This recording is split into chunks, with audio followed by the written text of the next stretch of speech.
Khulna city কর্পোরেশনের উদ্যোগে plastic বর্জ্য থেকে তরল জ্বালানি ও জৈব সার তৈরির জন্য 2021 সালে নির্মিত হয় একটি অত্যাধুনিক প্ল্যান্ট। কিন্তু 2.5 বছর পেরিয়ে গেলেও সেটির আলোর মুখ দেখেনি। ফলে একদিকে যেমন অব্যবহৃত থেকে যাচ্ছে কোটি টাকা ব্যয়ে নির্মিত প্রকল্পটি, তেমনি পরিবেশ বিপর্যয় বাড়াচ্ছে প্রতিদিনের প্লাস্টিক বর্জ্য। সংশ্লিষ্টরা বলছেন দ্রুততম সময়ের মধ্যে উৎপাদিত পণ্য বাজারে ছাড়া হবে। খুলনা থেকে এস.এম. মনিরুজ্জামানের তথ্যচিত্রে বিস্তারিত ইফতেশামুল গনির রিপোর্টে।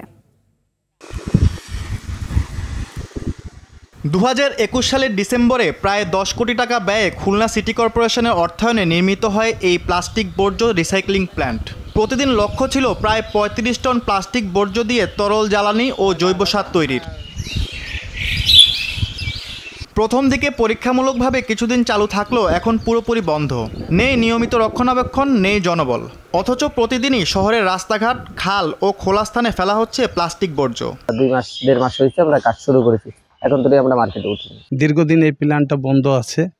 এই প্ল্যান্টটা যদি অতি শীঘ্রই চালু করা হয় তাহলে খুলনাবাসী উপকৃত হবে। এই প্ল্যান্টটার কারণে খুলনাবাসী উপকৃত হতো, কিন্তু মূলত এই অজানা একটি কারণে দীর্ঘদিন যাবৎ এই প্রতিষ্ঠানটি এই প্রজেক্টটি বন্ধ আছে। প্রকল্প ব্যবস্থাপক জানান দ্রুততম সময়ের মধ্যে জৈব সার বাজারে ছাড়তে পারবে, তবে ফার্নেস অয়েল তৈরির মতো পর্যাপ্ত উপাদান এই মুহূর্তে নেই। এখনো পলিথিন মনে করেন যে পরিমাণ হওয়া দরকার ফার্নেস অয়েলের জন্য, ওটা এখনো অ্যাভেলেবল হতে আরো প্রায় 1-1.5 মাস লেগে যাবে। 2 মাস পরে মনে করেন আমি ওনাদেরকে কল করে এনে ওই ফার্নেস অয়েলটা করবো আর কি। পরিবেশ অধিদপ্তর বলছে পলিথিন উৎপাদন বন্ধ করতে নানাবিধ উদ্যোগ নেওয়া হয়েছে। অপ্রয়োজনীয় পলিথিন ও প্লাস্টিক দিয়ে বিকল্প কিছু করা যায় কিনা সেই প্রক্রিয়াও চলমান আছে। পলিথিনের সুষ্ঠু ম্যানেজমেন্ট যদি আমরা সঠিক রাখতে পারি তাহলে বাজার এই যে ড্রেনেজ সিস্টেমটা ইমপ্রুভ করবে।